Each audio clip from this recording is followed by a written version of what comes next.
Anong biro ito ng tadhana at tayong dalawa pa ang pinagtagpo?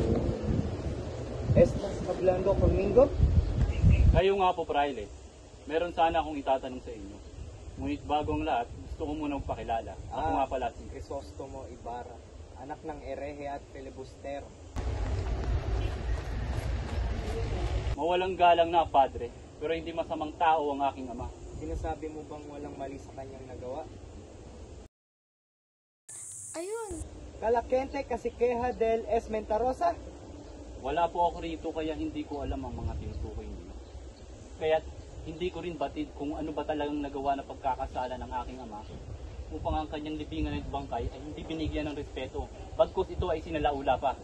Kaya muli kitang tatanungin, Padre, ano ba talagang pagkakasala na nagawa ng aking ama upang maging ang kanyang pagkakaroon ng disenteng libing ay ipinagkaitso pa sa kanya? Santiago? Santiago! Hoy, muchacha, nasaan yung amo mo? Tawagin mo yung amo mo. Santiago! Santiago! Bakit po, Pat?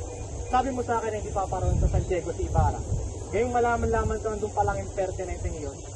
Akala mo ba yung maraming hindi ko malalaman ang katotohanan, Santiago? Alam mo ba sa marusal sa pagsisinungaling? Patawad po, Padre. Hindi ko po batid na pupunta doon si Crisostomo. Dahil ang sabi niya ho sa akin, marami daw siya aasikasuhin. At ang alam ko ay magpapakasya siya sa San Diego. Maniwala ka sa akin, Padre. Pues, may isang ka ng animal. Makikita niya. Malalaman niya kung anong kaya kong gawin. Diyos ko. Pahama ko si Crisostomo. Tanggalin mo ang iyong kamay sa aking braso. Paumanhin, Padre, pero sagutin niyo muna ang aking mga tanungan. Ano't nagawa niyo to sa kanyang libingan at bangkay? Amigo, nawagas esa.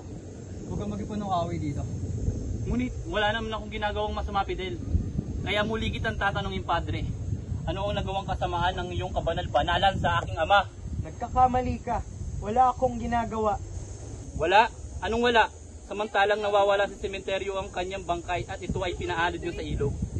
Anong kasalanan ng magagawa ng isang tao upang ituring niyo siya na mas mababa pa sa isang uri ng hayop?